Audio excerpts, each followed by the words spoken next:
Hello. इस video में हम निगेशन ऑफ सिंपल स्टेटमेंट्स के बारे में पढ़ने वाले हैं। जब हम किसी सिंपल स्टेटमेंट का निगेशन करते हैं तो एक नया स्टेटमेंट प्राप्त होता है जो कि दिए हुए स्टेटमेंट के ठीक अपोजिट होता है।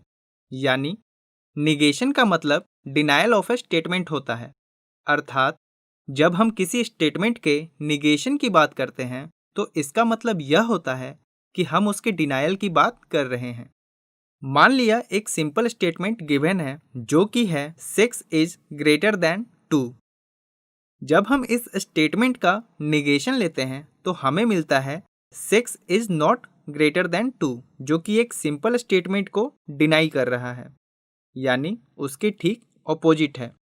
यहाँ हम देख सकते हैं कि सिंपल स्टेटमेंट एक ट्रू स्टेटमेंट है जबकि इसका निगेशन एक फॉल्स स्टेटमेंट है।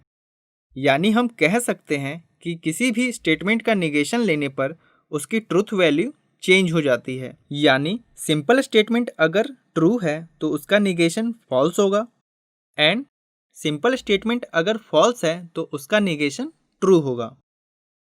अगर हम सिंपल स्टेटमेंट को P से डिनोट करते हैं तो उसके निगेशन को नॉट P से डिनोट किया जाता है। Let us take an another example जो कि कुछ इस प्रकार है कि Q एक सिंपल स्टेटमेंट गिवन है सच दैट एक ईयर में 15 मंथ्स होते हैं। तो इसका निगेशन हम डिफरेंट मेथड से राइट डाउन कर सकते हैं।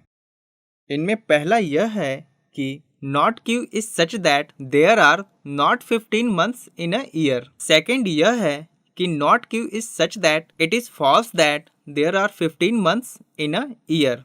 एंड थर्ड निगेशन यह है कि not Q is such that it is not the case that there are 15 months in a year. इस प्रकार हम इन तीन डिफरेंट तरीकों से किसी भी सिंपल स्टेटमेंट के निगेशन को एक्सप्रेस कर सकते हैं, but in general only not का यूज करके ही किसी भी सिंपल स्टेटमेंट का निगेशन लेते हैं।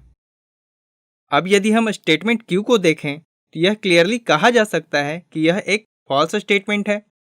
इसका मतलब इसका निगेशन एक ट्रू स्टेटमेंट होगा, क्योंकि हम ऑलरेडी पढ़ चुके हैं कि किसी भी स्टेटमेंट का निगेशन उसके ट्रूथ वैल्यू को चेंज कर देता है और हमें एक नया स्टेटमेंट प्राप्त होता है।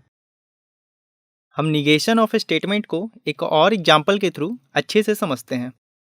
माना कि P एक स्टेटमेंट है such that all squares are rectangles. मान लेते हैं कि A, B and C squares हैं जो कि रेक्टेंगल्स हैं। अब अगर इसके निगेशन की बात की जाए तो हम इसे इस प्रकार भी लिख सकते हैं all squares are not rectangles, या फिर हम इसे इस प्रकार भी लिख सकते हैं no square is a rectangle. अगर हम फर्स्ट निगेशन की बात करें तो इसमें डिफरेंट टाइप्स के केसेस हो सकते हैं।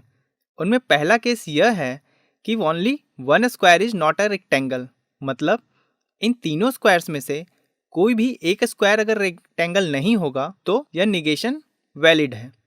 मतलब अगर A रेक्टेंगल नहीं हो, अगर B रेक्टेंगल नहीं हो, या फिर C रेक्टेंगल नहीं हो।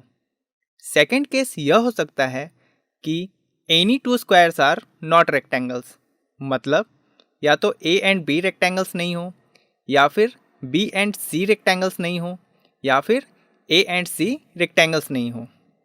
थर्ड केस यह हो सकता है कि इन तीनों में से कोई भी स्क्वायर रेक्टेंगल नहीं हो, मतलब A, B एंड C तीनों स्क्वायर्स रेक्टेंगल्स नहीं हो। सेकेंड निगेशन की बात करें तो उसमें कहा गया है कि no square is a rectangle. तो इस निगेशन में बस वही केस इंक्लूडेड है जिसमें तीनों स्क्वायर्स रेक्टेंगल नहीं हैं, बाकी सारे केसेस इंक्लूडेड नहीं हैं। तो इस प्रकार no square is a rectangle एक इनकम्प्लीट निगेशन है और all squares are not rectangles एक कंप्लीट निगेशन है। आई होप कि बच्चों आपको ये टॉपिक अच्छी तरह से समझ में आ गया होगा।